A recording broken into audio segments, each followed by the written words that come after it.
We've got some big news. We're starting a new podcast community, and we want you to be a part of it. Head over to patreon.com/FemFreak to join the fun. Could you imagine being the kid who is his son doing his terrible Christopher Walken impersonation at Christopher Walken? So choice. That's so choice. I love that terrible, terrible thing. It's so good.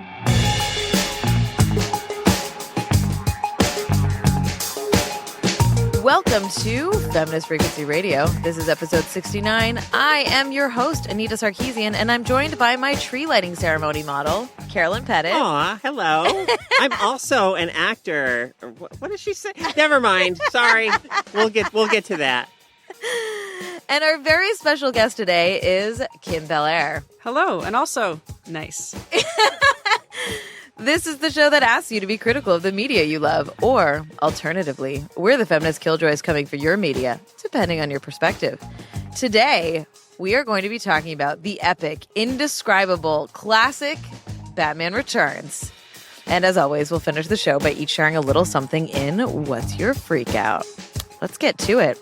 I'm so excited to have you here, Kim. I'm so excited to be here. For our listeners who don't know you, because how could anyone not know you? Wild, I know. Right? You're a writer, narrative designer, and the founder of Sweet Baby Inc. And I'm most excited about your upcoming work on the game NeoCab. Thank you. And you've also worked on Assassin's Creed and Last Year. So you do a lot of game stuff, even though you don't exclusively do game stuff. No, I don't just do game stuff, but I think primarily I do that. Like I've done a lot of consulting in other media, some kind of interactive consultation on things that are like games adjacent, and then once or twice I've worked on like immersive theater stuff. Rad. Cool. Yeah. That is awesome. I have a very embarrassing story to share about how Kim and I met. Yes. I mean, we met before, but I don't remember. I have to meet you like 10 times before I actually remember you. Sorry, everybody. So Kim and I were at Ludicious, which is a really cute little indie games festival in Zurich, and she gave this amazing talk about wrestling and video game design. Yes. It was so good, but I had to leave in the middle of it. So I was like, yo, can you just like redo your talk for me over dinner? And you're like, yes. And I was like, wow, that worked. Amazing. So we go to dinner, but my dumb ass takes an edible and gets so high that the whole time we're at dinner, I was just like, I'm really high. Sorry, I'm really high. I'm so high. Am I being okay? Like the whole dinner. And then I was like asking you questions, but I couldn't take it in. It was all like the general thesis was like, am I maintaining? And also, please let me know. It totally was. Which I was assured I was fine, but you know when you're like super fucked up, you're like, there's no way people don't know that I'm like, is my face stuck open in this weird position now? Like whatever. Anyways. Yeah, I remember being once at like a happy hour before dinner, and I was like, I hadn't eaten all day. I'd been at a conference and everything. And then I thought like, I can have like 3 cocktails while we wait because we ended up getting delayed. And I just kept yelling at like full volume to my friend, thinking I was whispering like, am I maintaining? Can they tell that I'm drunk? Am I maintaining? Yeah. I really like that way of explaining it. It's not a thing I do often, but you know, edibles are dangerous. Don't Happens do that. To the best of us. Anyways, I was so impressed with that talk. I really am excited about the way that people are thinking about game design and bringing in other forms of creative works to help inform and amplify. And it never, like I have a lot of friends who are into wrestling now. I feel like some of them had always been, but there's sort of a resurgence in wrestling. And so like I'd never gave a shit about it before, but that framing, I was like, oh, cool. I think we're always trying to marry so the talk is called Lucha Narrative Dissonance. So good. And it's about marrying kind of like narrative design and storytelling to gameplay mechanics. And wrestling does that better than anything, and it has to do it every day, all year on different stages and different scales. So like it was for me kind of like taking those archetypes and taking those moves and taking all those shows and kind of putting them into a game context and kind of realizing like, oh yeah, this is the same. And I think if we could kind of chill out about it, it would be really, really cool. Because I think people are really, either you love wrestling or there's kind of like an aversion to it, to be like, oh, this is kind of dumb, this is kind of this and this. I kind of feel that way about games. Yeah, exactly, right? I think which is very funny. Yeah, there's a lot of similarities there. Anyways, There's nowhere that you can see this talk currently, so too bad. You're out of luck. It's really good. Yep, sorry. You can please invite me to do it. Now that I've done it, I'm not scared anymore. Yes, invite her to do it. It's brilliant. All right. Carolyn, Yeah. how about you give us some entertainment news? All right, sure thing. So we're going to be talking about a superhero movie on the show today. I have some entertainment news that's related to superheroes and superhero movies. James Gunn has been reinstated as the director of Guardians of the Galaxy Volume 3. He was kicked off the project after like Mike Cernovich and other, alt-right operatives deliberately like dredged up old tweets like from, many, many years ago that admittedly were like, quote unquote jokes that were like in very poor taste and were very like, cringeworthy. But obviously like the people bringing these to Disney's attention, they weren't doing it because they have like a moral problem so much with the content of the tweets, but because they feel like James Gunn is, an quote unquote SJW now. And like so anyway, he was kicked off the project. While he was not attached to Guardians 3, he got hired to do Suicide Squad 2, which is a DC property, and now he's also been brought back on to do Guardians. So he is now this director he's doing a little Joss Whedon action. And he's doing both? Right, yeah, he's spanning the DCU and the MCU or whatever they're called. I don't know. Anyway, yes. So the Pepsi and Cola of superhero. The Pepsi and Coke. Yeah. Coca-Cola. Yeah. Just cut all this out, Phil. Yeah. See, the problem with recording all in the same room is I love seeing all of your faces, but also you can't cut anything out that's in the background. Right. Yeah, so, a lot of people for a long time had the hashtag rehire James Gunn. And, that's finally happened. He is now back in the captain's chair for Guardians 3. In other celebrity entertainment news, Felicity Huffman and Lori Loughlin are among the people sort of indicted in a massive like federal college admissions probe that they're charged with basically paying like huge sums of money to have their children admitted to schools that they didn't really. Wait, did that just? I feel like that's been going on for months. No, the news broke. It's very new. Yeah. Yeah, the news actually broke right after we finished recording the last week's episode. I was like, oh well, so it's been a week. Yeah. And also William H. Macy. I don't think he's charged, but he is sort of embroiled in it. There's phone transcripts where he is listed as spouse, and he's clearly talking about like. Arranging things to get there. This is so funny to me, just in that, like, I don't, like, I'm sort of, good. This should not be happening. But I'm like, this shit's been happening. This is the only way that things happen. This is like so I mean, normative. And so it's great that, like, people who are abusing their power are being called out. It's just a little bit funny that I'm like, oh, yeah, these people are being targeted. But, like, how many people in positions of power have been doing this for decades? Yeah. And it's like, it's I mean, white people often rail against, like, affirmative action as, as giving minorities an unfair advantage. It's like, no. It's still rich white people who are having strings pulled left and right, having their connections at Princeton or Harvard or Yale, work for them or whatever. Like, it's always privileged white kids who have the unfair advantage and often get into schools and things that they don't really necessarily. And sometimes sometimes they slip them a bribe, and other times they buy them a building. But either way, it's just like, here's the money that's going to get my offspring into this school. And I think what, at least for me, was kind of like extra depressing about it was that these aren't even Ivy League schools every time. Like, they're just doing it for all. They're just taking spaces in all these universities that they haven't earned. Yeah. And also what I realized, too, is that once you get into those schools, the amount of connections and nepotism that happens by being like, I went to Yale, I went to Brown. I know so many people who either are able to proceed in their career of choice because of that, can get funding because of that, or just like being at an event and saying, I went to such and such, just elevates your stature, right? And so like the hierarchy of elitism that happens, like once you get into those spaces even, is the networks that exist in those spaces. I'm like, it's frustrating. Yeah, it's a lifetime advantage, right? The connections you have to other people in positions of power and privilege are, invaluable. All right, another superhero adjacent story. Y'all remember Dean Cain, Superman from Lois and Clark? Yes. So our dude, Dean Cain, who, we already sort of knew was, or people, we already knew he was a piece of shit. Like, he's like one of... Did we? I mean... Well, in the sense that he's like one of the conservative Hollywood people who will regularly appear on like Fox News as a talking head. And he's like one of those like conservative celebrities. Okay, that's why I haven't seen him for... Yeah. Okay. Exactly.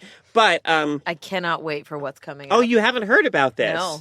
Okay, well, it's related actually to after the really tragic mosque massacres in New Zealand.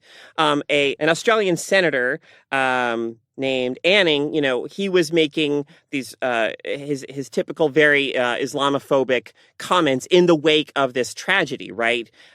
He was saying things like, let us be clear, while Muslims may have been the victims today, usually they are the perpetrators, like really Islamophobic shit. And this young man, who's now come to be known popularly and mythically as Egg Boy, smashed an egg on the back of the senator's head as he was doing this. And then the kid was like immediately clobbered by the senator and pounced on by two large men and, treated pretty violently. And Dean Cain tweeted in response to this. What was the exact tweet? He tweeted, I lost the tweet, but it was basically like, I would have... I would have clobbered him myself, or, it was something along those lines. So Dean Cain clearly is a Superman who comes from one of those, like, what if timelines where Superman is like a fascist instead of fighting for truth and justice. And anyway, so, Just shut the fuck up. Nobody cares about you, man. Exactly. Your next one better be positive, Caro. Dang it. It's not. We have a rule that Carolyn keeps breaking that we have to have 2-1. I've been the good news sandwich. Inconsistent. But to be fair, the news of the world doesn't exactly... let's say the James Gunn one was positive. Okay, so I did my positive one first. All right, fine. Okay. I'll take that. Okay. I'll take that. Because this one we have to talk about at least a little bit. So Netflix announced that they are, despite the massive, social media sort of campaigns urging them not to cancel one day at a time, Netflix announced that they are canceling one day at a time. And I think what really stuck in, people's craws about the fact that it was canceled was how they tweeted about it and how they communicated they were doing this. Their first tweet was, we've made the very difficult decision not to renew one day at a time for a fourth season. The choice did not come easily. We spent several weeks trying to find a way to make another season work, but in the end, simply not enough people watched to justify another season. They go on to tweet a few tweets just thanking all the cast and crew and everything.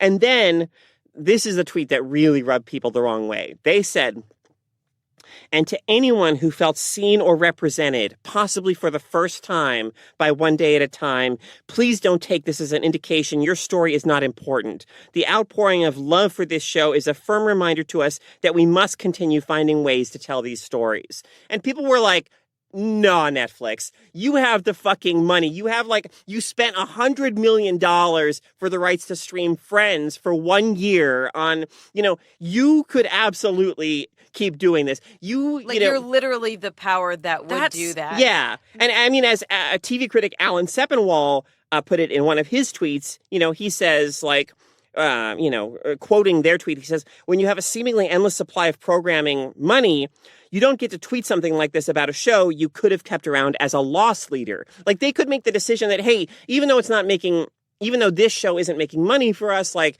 whatever, it's good PR. The people who do love it really love it. Like, they could have just... And it's going to bring people in and...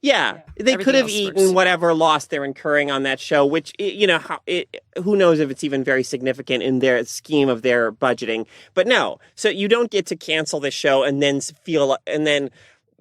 go like kind of martyr yourselves as like, oh, we're so sorry that this has to be this way. Anyway, so that was Netflix, like the whole social media thing of brands trying to be our friends is something we always have to be very suspicious of. There is a lot of talk about supporting independent media creators, and we think it's as valuable as ever these days to do just that. If you value smart, honest, feminist analysis, then come join our podcast community at patreon.com/femfreak.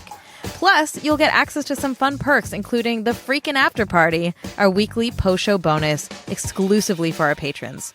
That's patreon.com/femfreak. All right. Well, speaking of brands and friends, that I have no transition. Sorry. Trying. Yeah, speaking of Netflix Yeah. and movies. Yeah. Speaking of There are movies on that. Yeah. in time of Real history. smooth. Real smooth. All right. 1992 brings us a very special movie from the only person who could make a movie as special as this movie. That's right. We're talking about Tim Burton's Batman Returns. This is a sequel to 1989's Batman, which just want to point out that Prince did the soundtrack to Batman, and I was kind of like, we don't get to talk about that, but any opportunity to mention Prince, I will do. All right. So, Batman Returns is an $80 million budgeted film, and we are yet again graced with Michael Keaton as Batman, Michelle Pfeiffer as Catwoman, and Danny DeVito as the Penguin. Doing the most. Everyone in this movie is doing the most. Absolutely. Y'all, okay, so we were sitting around trying to figure out what to watch, and so we ended up with Batman Returns, and I was just like, my only memory of this movie, I'd watched the original Batman a bunch, but my only memory of this movie was how horrifying the Penguin was. Like, as a kid, I was like, you're ugly and gross, right? Like, just uncomfortably. So I didn't really remember what to expect. And holy shit. So, like, this was such a delightful experience to revisit. Yeah. For me, when the original Batman came out in 1989, like the hype for that movie was through the roof. And I was a young person and I was like excited about it. And like, I really liked that movie. Batman Returns comes out a few years later. And I have to admit, the first time I saw it, I'm in my teens, like, I was like puzzled by it. I didn't walk out of the theater feeling like, well, that was awesome. I was like, that movie, like, it was just trying to do so much, and it was so much more thematically complex that I couldn't really process it. And I didn't know if I was disappointed in it or what. You and everyone else. Yeah. Because so apparently Tim Burton, so he did the original Batman with Michael Keaton, and it was so successful that he just got like free reign to do whatever he wanted. Mm-hmm. And so that's how Batman Returns happened, is because he basically had like the keys to the castle and was like, well, I'm going to do everything. Yeah. And they were like, what the fuck is this? Yeah. So people didn't really know what to make of it. And he never returned to do the next one because he was like, no, fuck this, I'm done. Like, I'm not going to go back to doing something not totally bonkers. Right. Yeah. I mean, yeah. Which is fun. They had, the next one was going to be him, and it was also going to have Two-Face, and it was going to be Billy D. Williams from the first one. And fun fact, Billy D. Williams still got paid. Oh, nice. Damn. Yeah. Hey, you know what's funny, too, is that in the Lego Batman movie, that he finally voices Two-Face. They bring him back. And yeah. deservedly Which is a great so. little Easter egg for people who know about the history of that. Yeah, because he plays Harvey Dent in Batman. Yeah. But he never gets to become Two-Face, and so Tommy Lee Jones ends up in the Schumacher Batman Forever. Another movie I've seen way too much. So what, you picked this movie. Yes. What is your relationship to it? I love this movie. I have always loved this movie. So in 1992, I was 6 years old. So it took me a couple of years to like see and understand it, but I loved it right off the bat. I loved Catwoman. I loved Batman. I loved Alfred. I was very creeped out by the Penguin. And every couple of years, I watched it. I bought it on Blu-ray not too long ago. I rented it to watch it on the plane on the way here. And I love this thing. And like Catwoman, for me, as a character, I've always loved, like, across the board. But this interpretation of her is probably my favorite and the one that I relate to by far the most. So, yeah, one of the most fascinating scenes in this film, to me, I think there's so much going on in it, is, Selina Kyle is pushed out of the, top floor of this massive office building by Max Schreck, played by Christopher Walken. Well, that was my question. Do we want to, like, give any context to this or just go on? Like, do you want to, no? If you want, do you want to give a summary of what this movie's about? I mean, I'm just assuming people... Oh, okay. No, we can assume. We shouldn't. Yeah. You're right. We should. But I mean, it's the statute of limitations on spoilers has passed. Yeah, we're not. I'm not worried about that. Yeah. But it's a Batman movie with Penguin as the villain. Yeah, Penguin. Abandoned as a baby by Pee Wee Herman. Yes. I want to talk about the Penguin being abandoned also. But first, I just have to say. So she goes back to her apartment, which is this very kind of, traditionally sort of feminine, like single woman, kind of sad, She walks in the front door and goes, honey, I'm home. Oh, right, I'm not married. And I'm just like, oh my God. But when she comes back after she's had her kind of rebirth experience, after she falls and she hits the ground and the cats all swarm around her, like the way that she goes about vandalizing her own apartment just to me speaks, it's such a fascinating scene of a manifestation of female rage and rebellion at like the expectations, I think, that are put on her, like the way that she like trashes this doll. She has this dollhouse, right? Like her vision of, a happy family, domestic life or whatever that she smashes. And I mean, just the way that, I don't know. I just find this film's whole treatment of like female rage as fascinating, because earlier on when she's just Selina Kyle, we see that she really kind of hates herself. Like she has internalized all of this garbage about, how to behave. Well, she has a very fixed idea of what she should be and what a woman should be, right, that she's striving to obtain. So when she does destroy it, the first thing she destroys is this pink shirt. And then she goes and the only room she destroys in the dollhouse is the pink room. Oh, right. And everything that she destroys in her first little time of being Catwoman is the female mannequins. Yeah. It is the answering machine where it's her mom asking about, when she's going to get her life in order. And there are two... Also on the answering machine are two ads for perfume from a robocall, and one of them says that this makes women feel like women, and that the men don't mind it either. But also the second one is that if you wear this, your boss will invite you out. So it's that teasing of like, you get to do this. And then it says he'll invite you to a candlelit meeting. I think I yelped loudly at the TV at that ad. I was like, nobody wants that.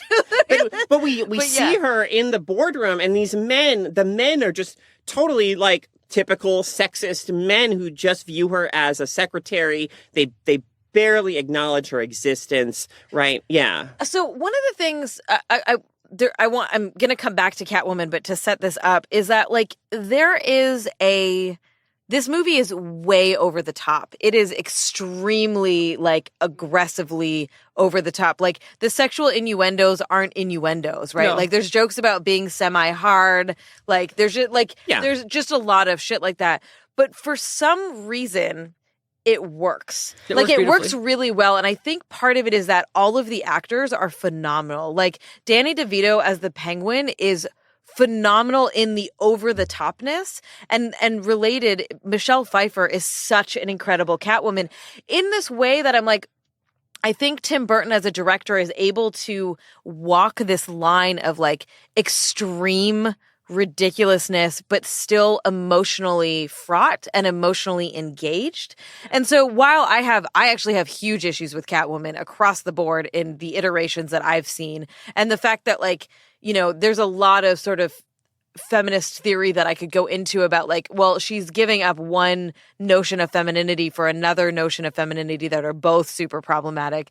But she is such a compelling character in this, and her facial expressions, her like manifestation of the extremes, I think are so tantalizing, Yes. right? Like they're so engaging. And so she has this like massive moment of rage that you can't help but be like, yes, right? Like the sign on her wall, Hello there. yeah, and then it cuts off and it says hell there. Hell here. Yeah. She smashes the And the like O just and the those T. shots are so like they just drive home like what's happening to her internally.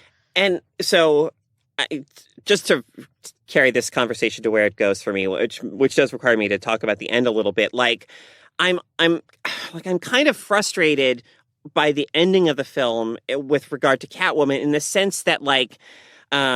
So she and Batman have this conversation at the very end where, Batman is like, Shrek's going to jail, and Catwoman is like, no, the law doesn't apply to people like us or him or us. And Batman is like, wrong on both counts. And, and like I feel like the film is with Catwoman up to a point, but at that point, it does want to say, oh, yeah, she's going too far here. Like, Batman is right. Like, law and order do have to kind of,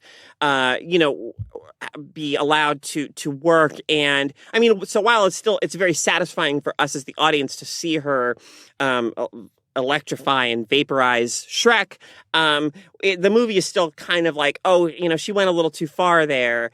But for me, I'm like fully sympathetic to her because of the way that she fully embodies this kind of rage against Mech Shrek as one individual, but also like against patriarchy, in its entirety. I didn't feel at the end that she was wrong, or that I didn't think she was being treated necessarily as wrong. I think she was the other perspective, and I think that what Batman represents, and Batman obviously has more, he outwardly has faith in the justice system, but he obviously doesn't because he's Batman. Sure. And the necessity. So I think that to that, we see him have to flee the cops earlier. So he's very, I think, aware of the fact that like their perception can be skewed in that way. So for me, I think there's a lot of him, especially in the end, where he realizes, oh, she is correct, but it can't be how he lives. Yeah. He can't go there with her. Right. Because he has his own codes about how he has to operate. Sure. But I don't think he necessarily thinks that she's wrong. Okay. Yeah, that's totally actually a fair. Really good observation. Yeah. Can we talk about how she like French kissed a cat and that was super gross? Do you remember that scene where the cat is like up in her face, like making out with her? Yeah. It was so gross. Way up in there. I was like, what is happening right now? All right. One thing that I think is relevant is, did you notice that the Penguin is an incel? Yep. Like full. So- at the end, he has a full incel freak out where he's like, you lousy minx, I ought to have you spayed. You sent out all the signals. Yes. What I wonder about a Penguin is, like, is he a monster because he was abandoned, or was he abandoned because he's a monster? He like, ate is he the cat. He Right, ate the cat. exactly. So I mean, there's something tragic about him nonetheless, but like, I never know where my sympathies should lie, or because like I can feel for a person who feels like excluded from society and doesn't feel like they've had the same experiences that other people have had, but also he seems to just be like intrinsically evil, and I never know quite what to do with characters who are intrinsically evil, especially when they're also like physically represented as. But that's both Catwoman too. Yeah. Right? Like I think both of those characters are supposed to mimic each other in exactly how you described it, right? Like they're kind of evil, but you also understand their motivations of why they are doing what they're doing. It's a movie about three outcasts, Yeah. which is very typical of like Tim Burton would glom onto that kind of story, right? He likes to tell stories about outcasts and like quote unquote freaks. He has a very real fascination with that, and I think it shows he gives more humanity to like the Penguin's gang in that way. Like, the one voice of reason ends up being that one clown who the Penguin kills. But while they cause a lot of trouble, they seem to have a basic humanity that he makes sure to give them. Same with, he treats Batman, I think, as very much an outcast, as someone who is always alone, save for Alfred, who is the only grounding bit of humanity and who always wants the best for him. And I think that's, Penguin is that gone terribly wrong. And I think it's a very conscious choice to make that scene at the beginning where the baby penguin eats a cat, so that you don't just go, no, this guy's a freak for these reasons. You don't just dismiss him. You go like, no, this this thing is very, very bad. And he's not just, a problem child. He is... Yeah, and he's also being manipulated by Max Schreck too, right? Yes. Like, and that's another layer. Like, this which is is actually very a pretty complex movie. It's extremely complex, It's a very yeah. incel thing, right? To have that, like, Max Schreck as that figure who represents everything that kind of the Penguin wants to have. He's like the teasing it. He's like the pickup artist in this dynamic. Oh, Like exactly, yeah. Yeah, Max Schreck is the pickup art, which he has the flamboyant. I mean, I love that first shot of him, like early, like when we see Christopher Walken at the very beginning of the movie, and his hair. He kind of almost looks like he's already been electrocuted a little bit. His hair is all like kind of, zapping out from his head. Yeah. He looks fantastic in this Amazing. movie. He's an awful New York billionaire Right. who has way too much power. Yeah. Could you imagine being the kid who is his son doing his terrible Christopher Walken impersonation at Christopher Walken? So choice. That's so choice. I Like- love that terrible, terrible thing. It's so good. I can't imagine the dynamic of how you would feel doing that in that scenario. Oh my God. One of my very favorite scenes was at the party when Batman, Bruce Wayne yeah. and Selena Kyle are dancing, Oh. and they realize who each other is, and the dynamics between them just being like, do we have to fight now? So that is 100% my favorite scene in any Batman movie. Same. And I love it because, like, the revelation isn't the secret identities of Bruce Wayne and Selena Kyle. Like, it's not Batman and Catwoman figuring out, oh, you're Bruce Wayne, you're Selena Kyle. It's the other way around. It's Bruce Wayne and Selena Kyle figuring out, holy shit, you're Batman, holy shit, you're Catwoman, because those are as intrinsic, those are the masks that they wear sometimes, but maybe those masks allow them to be more who they are and to reveal more fully who they are. So it's they're discovering something really true and deeply significant about each other in that moment. So the way that this film plays with identity, right, and the whole idea of masks, and when are we our truest selves, and sometimes it's when we're wearing masks of one sort or another, is just so fascinating. Yeah, there's a line Bruce misspeaks when he first meets her, and he says, I mistook me for somebody else. Yeah. And it's a really quick little beautiful piece of work where she has to correct him, and it very much says everything you need to know about that character, where, Batman is his truest self and is the manifestation of the things that he wants to do. Yeah. And Bruce Wayne is very shy and very wanting and very in need of love and connection. I love whenever Keaton gets a chance to be kind of goofy as Bruce Wayne, which, there's like very few moments of that, especially in this film, but that's one of them where he just says this line and he just says it so straight, like, I mistook me for someone else. That's so good. So I think Michael Keaton's a great actor. I think, and he is my Batman because I was so young when that Batman came out. It was the first, whatever. But I still like watching him as Bruce Wayne. I don't think the casting is bad, but I'm still kind of like, that's really weird casting. It's odd casting, for right? sure. Like, and I think a lot of the public thought it was weird casting at the time as well. Because, to me, I understand Christian Bale as Bruce Wayne because you're like the charismatic playboy, blah blah blah blah blah. But Michael Keaton is kind of like, well, sure, he was a comic act. Like, the thing he was probably best known for right before this was Beetlejuice, which was also a Tim Burton film. But that's why, like, within the context of what Tim Burton is interested in doing with Batman, like, the casting works so well. It totally like does. So much better, than a, say, Christian Bale type would have worked in this particular, universe. Yeah, because I think that Christian Bale's Bruce is as strong and just different, right? It's still a lie, it's still very much a mask, but he's still a very powerful presence, whereas I really do like Bruce as a kind of odd... It's less interesting. Christian Bale is less interesting. Yeah. It's more by the book. Bruce alone, even when he's sitting, when we first see him about to become Batman, they have the bat signal shine directly into his house, and he's just been sitting there alone in the dark. Yeah. Because he doesn't know how to exist alone. Which that scene is fucking hilarious because there's no way you would shine the bat symbol into his house, but the shot was so beautiful that they're like, fuck it, we have to do the shot. Yeah, right? well, and so I feel like that shot was done, and then they were like, how does this work? Because they can't know it's him. And then they were like, mirrors. Because they have the sequence where it the bat symbol goes from mirror to mirror to finally go into the As home. if nobody could figure that out. Follow Yeah. But it was such a beautiful shot. To be fair, like Commissioner Gordon appears like maybe twice in this movie and seems a little bit inept. So maybe he's not. Just, all he knows at this point, all he knows what to do is like, oh shit, there's a crisis. Call Batman. What are you waiting for? Let him handle it. This is above me. Also, it's wild how big that fireplace is in that movie. Oh my god, Batman's fireplace is yes. huge. His TV, I was cracking up. It's so so big, boxy. But it was like that was like state of the art. Yeah, And we yeah. were like, it was so funny because you're like all of this stuff. Like there was the CD when he records on in the car. I was like, why is he putting a CD in the car? What is that doing? And like he's recording the dialogue, and it's just all that shit was cracking me up. It was so.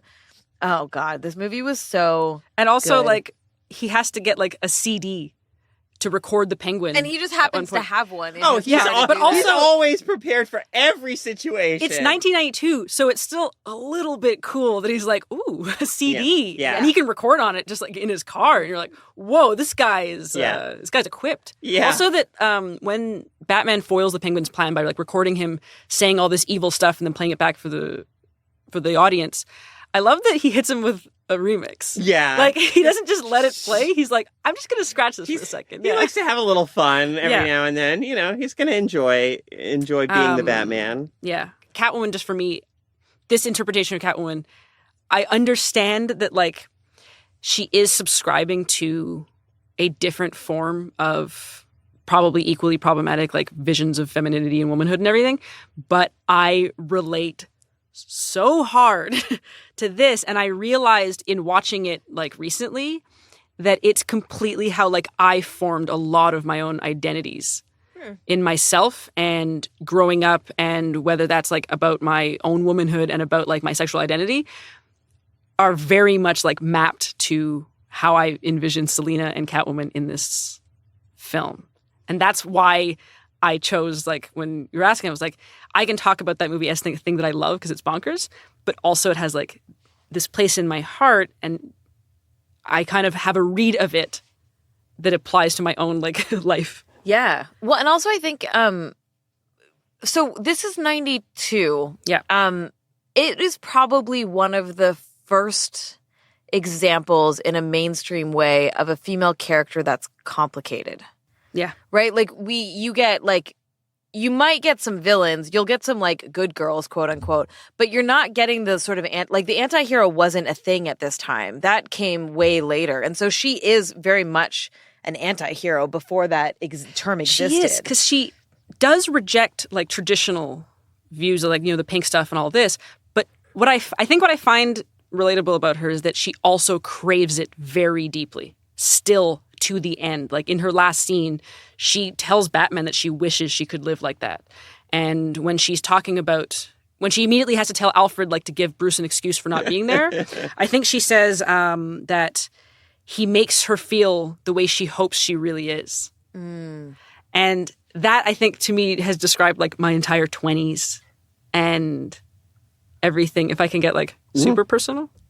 I mean, you're welcome. Okay. First of all, as you feel comfortable. So I was, for like a lot of years, I would have sex and it was super painful, like only pain. And I got diagnosed with like a condition called vaginismus. And the thing that they tell you is that it's often a reaction to trauma, it's a reaction to this, and it's a lot probably in your head. And what it is, it's like the muscles kind of close down anytime you have sex. And I spent so many years going like, oh, I'm broken. I don't know why is this happening? Until 8 years later, I was diagnosed with the right thing. I never had vaginismus. I had a nerve disorder. Oh my God. But what it gave me in those years was this like feeling like, one of the symptoms, this condition is called vulvodynia. And what it is like, it's a nerve problem that any touch registers as pain. Jesus. Even if, and the way that they test it is just with a cotton swab. They just go like tap. And if that hurts, which it does. So I was just in pain like all the time. And I thought it was in my head. So I always said like, I'm broken, which is actually one of the symptoms that they list, like feeling broken. And so I always had this weird relationship where like I wanted to be desirable and I wanted to like dress up and look this, but I always felt like I couldn't actually be touched. I couldn't actually be engaged with in that way. And I wanted it more than anything. Like I was very envious of everyone who could access what I felt was like my vision of like perfect womanhood, right? And who could be comfortable with that. But I would go through life feeling like I was wearing that mask of like people would, approach me or I would want to talk to them or flirt or this. But I always had it in the back of my mind that like, no, you can't actually access me. I am way too broken and I'm way too gone for you. Yeah. And that's so, such a yeah, deep that's form of gaslighting from your doctors. Yeah. Right? Like, yeah. I mean, and it just it pisses me off too in terms of how little, just the way that the medical field has historically treated like cis women's bodies. And like still to this day, like I have extremely awful, horrible cramps. I've had them since I got my period when I was a young teen. And they're always like, my entire life, just go on birth control, just go on birth control. Like there's no effort to figure out what the fuck it is. Like when you have pain, it's bad. Yes. Like let's figure out what the pain is, as opposed to they're just like, well, we don't know. Oh, and there's no studies that are done. And so you must be this thing. Well, exactly. And how like damaging is that to you? And they would ask, and I would say like, they would say, have you been through any kind of trauma? And then I would be like, no. And they'd say like, well, are you sure? Because sometimes you can repress that. And so at that point you're going like, which is true, but then I'm just there now going into my own brain and trying to figure my own stuff out. And it's like, no, but then what? But then what else is wrong with me if this hasn't happened and it's also in my brain? Yeah. And so, yeah, I just spent all of my 20s going like, this is very much wanting to be desirable, very much creating myself like in those situations to try to be something that people would want. But always being like, but you can't touch me. You can't have this. And you don't want to step into this because it's more complicated and worse than you can possibly imagine. And so it was this weird game that's a lot of the things that I think I saw there where it's like, I want to destroy this idea of womanhood as so accessible, as so is this. But also, I wish that was something that I could live in. Yeah. Well, and I feel like hearing you tell that story and like recontextualizing Catwoman through that lens, I'm like, the duality of Catwoman must resonate with so many people, right? Like, yeah, absolutely. And I mean, watching the film this time, it really came through for me. I mean, how incredible Michelle Pfeiffer's performance is, like specifically. Like, I don't think she ever got the credit that she deserved for it. Probably because like, it's a superhero movie. Like we don't really think of it as a place where serious acting, where great acting can take place. But man, this performance is like truly exceptional across the board. She was outstanding. Then that's kind of what I was trying to get at earlier when I was like, the acting is so extreme, but they're such phenomenal actors that even as like deeply cheesy and absurd, it's still deeply emotional and resonant, right? Like she was so good. I was like, that was the thing that really struck me. Fun fact about her costume, apparently they made like 80 versions of it. And it cost $1,000 per outfit. And they had to sew it onto her. And they would take it off at lunch. And it was the only time she could use the bathroom. Like, I mean, it makes sense when you look at it. But it's Jesus. Also, so this is what I was going to bring up when we we're talking about Michael Keaton and his skill.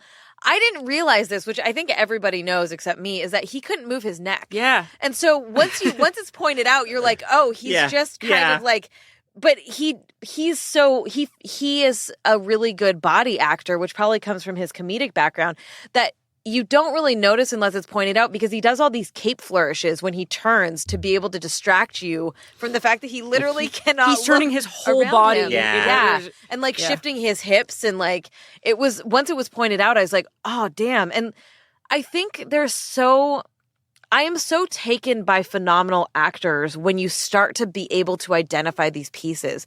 And it becomes very apparent to me when I see actors who aren't as good. And it's not like, there are great actors who, when they're given good scripts, are really wonderful. But as soon as the script is kind of meh, you can see the holes in their ability. And these are all actors who can take lines like, just the pussy I was looking for, right? Like, there's just all of the, like, there's this whole thing. Danny DeVito goes off about, oh God, sorry. I'm trying to find it in my notes. Like, there's just all these lines like always confusing your pistols for your privates and like just the dumbest shit that they would say. And it was so good. It's delivered so well. So well. Also, yeah, because that scene. Oh, sorry. Here, I found ahead. it.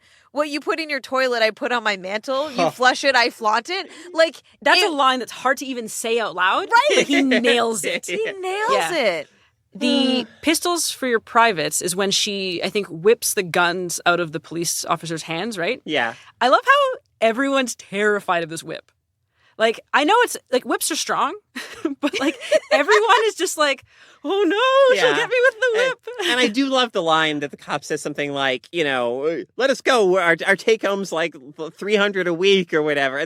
She says, you're overpaid. But I do love that little bit of, like, working class. Like, come on. I'm just like, I don't get, like, Shrek up there has billions of dollars and I'm making peanuts here. Totally. All right. Final thoughts about the movie before we move on. It's okay. So watching this movie, the first half is like probably half an hour too long. And then the second half is an hour too short. Because once it kicks off, I want nothing more than to live in the movie. But to just, my final thought would be, given my own personal like read about her kind of wrestling with those sides of womanhood and kind of craving both and resenting both. And I think also in the end, her greatest rage is that even as she tries to take her own power, Men and Max still tries to take it from her. They don't let her exist in this space. And she can't kind of have everything that she wants. Batman kind of rips off, because he can't move his neck. He has to rip off his entire mask, which is really, really powerful. And I think that what's nice about it, so in the original cut of the film, she died. Oh, shit. Or at least her death was a mystery. Like, it could have been her ninth life. Yes, there was no body, but then they actually reshot that last scene where she looks up at the bat symbol with a different actress because Michelle Pfeiffer was no longer available. So to me, though, what it did for me as a kid and what it did for me as an adult was this thing of like, oh, you can tackle this thing that has kept you down, you can destroy it, and you can survive. So that shot at the end means that for me. It's like you can get through this and you can recover and you can exist and you'll become something more. And so that was really nice. And also that Bruce Wayne like takes a cat from the street. Mm-hmm. And what I love about that is that Alfred's definitely just like, cool, another responsibility for me. Like, no way you're taking care of that cat. Yeah. That's amazing. All right. For me, like, okay, so this movie, it's just grown on me so much since I first saw it when it was released in 92. I think it's so rich, so complex, so fascinating. I love all the stuff about identity. And, I'm excited that now, we've got a little Batman Returns reunion with Tim Burton, Danny DeVito, and Michael Keaton in Dumbo. So, oh god, that movie looks so stupid. I think I've heard some good things. I might see it.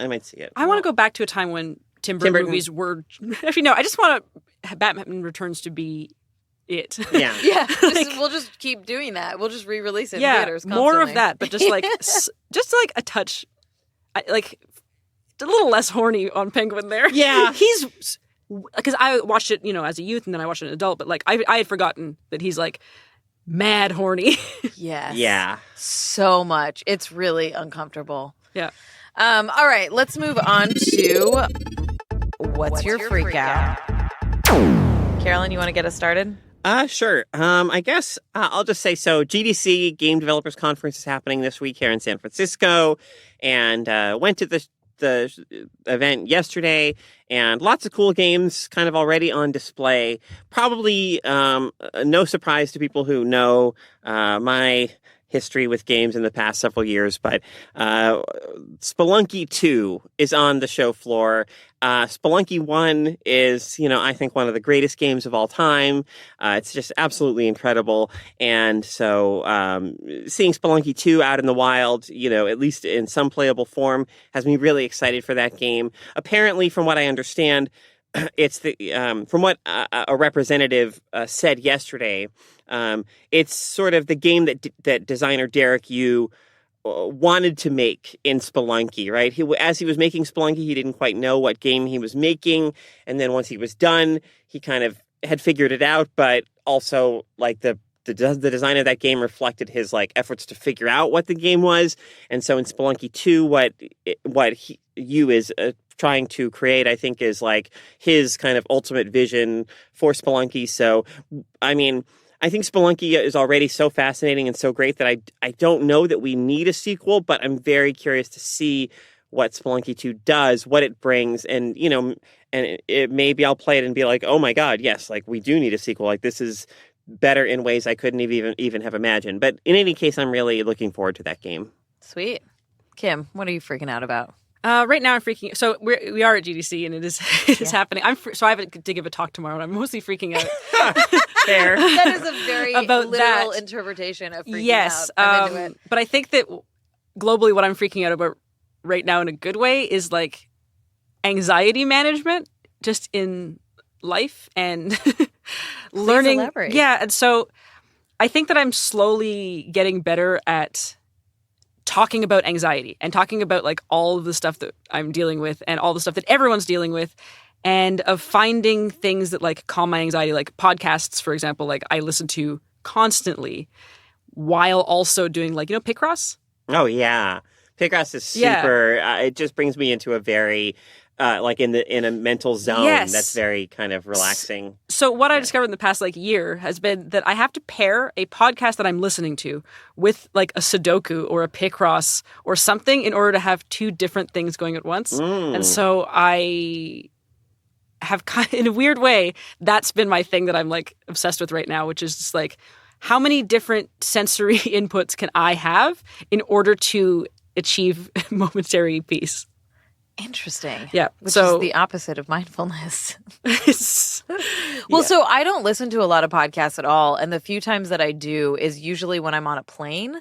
But then I get, like, I'll download a bunch, but then I'll get really bored because I'm like, I need to do something. So I'm like, then I end up I'm like, what games do I have on my phone? And then I'll play games while I'm listening to it. Like, so that makes a lot of sense. But I think that's like, that's the overstimulation of we can't be alone. No, because right? Or then we can't we'll think chill about with something. our thoughts. Yeah. Because I was actually bad. dealing with this yesterday because I had an hour between things at GDC and I like text 20 people being like, what's everyone doing right now for an hour? I have an hour. I can't be alone for an hour. Don't make me be alone with my thoughts for an hour. When I was getting, like, oh my God, that is so bad. I was getting the Uber here and it was like, oh, you'll arrive at 9:25 and I'm supposed to be here at 9:30. And I was like, 5 minutes. I'm not going to have anything to do it. What do you mean? And and I realized like I fall into that trap so often. And so having something to kind of like center myself on. The original Forget that I wrote down to write about was like, I've been really getting into wine lately and learning more about wines. But also I realized that the reason I've been doing that is because like I can look on apps like Vivino or I can start to learn about things. And natural wines especially have fun stories behind them. So I can go to the Instagram of the person who makes them. And I realize that all of my interests are about something that I can like obsessively look at when I'm feeling anxious and go like, oh, this exists. Interesting. Yeah.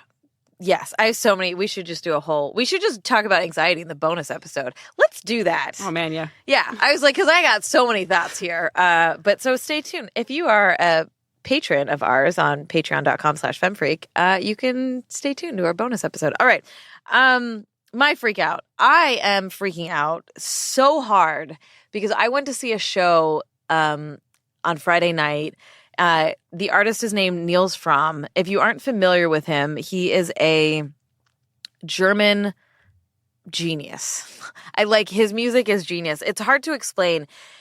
He's electronic and also a beautiful pianist. His work is almost experimental, but I hate describing it like that because we have this sense of like abstractness and like noise when we talk about experimental. What he does is he plays with tension really incredibly. So he will build and build and build and then provide a release in his music. And so I've been listening to him for a minute. I really like his album called All Melody. And so I had been told that his live show is just incredible and a must-see, and it was very built up for me. So I went in with very high expectations, and he blew me away. One of the things is his setup is like these two sort of stations. There's like, I don't know, 6 different types of keyboards. There's 2 huge mixers. There's a piano with no top. And they're both kind of closed off in these half circles. So he's running between them and like pushing buttons and like playing piano and shit.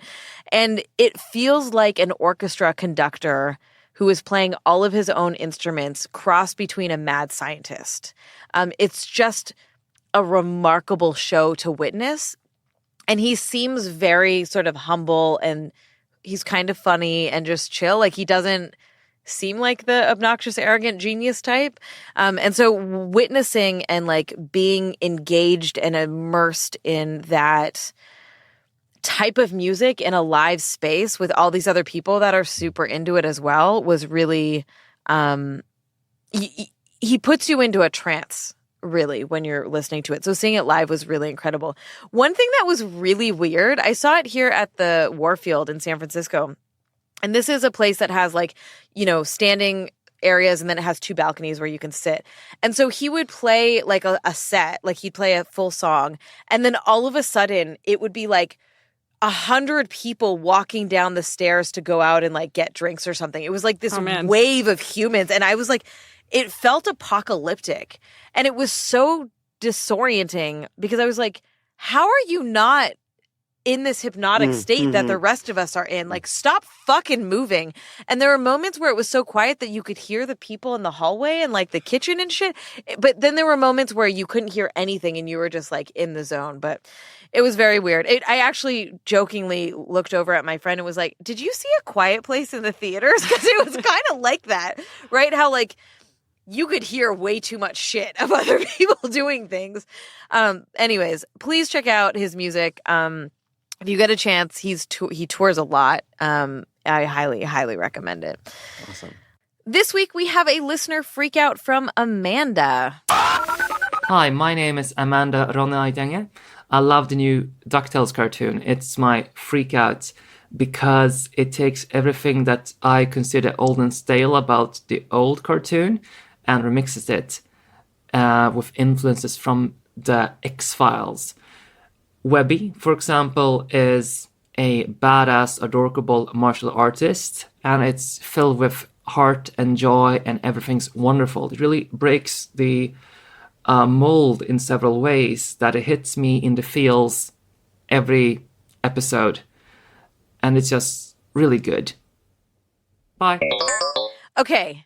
I'm so excited about this freak out. One, I haven't watched the new show, which is ridiculous because back when we had an office, which we are actually currently in, recording, especially in San Francisco, I became obsessed with the new theme song with all of the voice actors.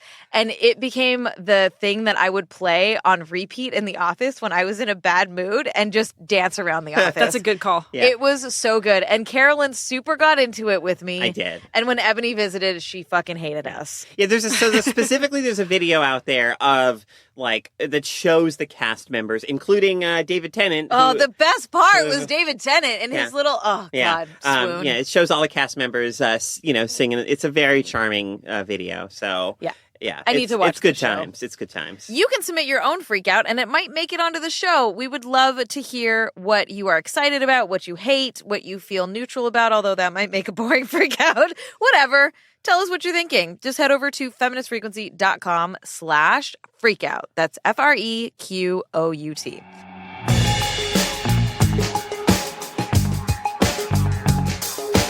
All right, y'all, that is our show.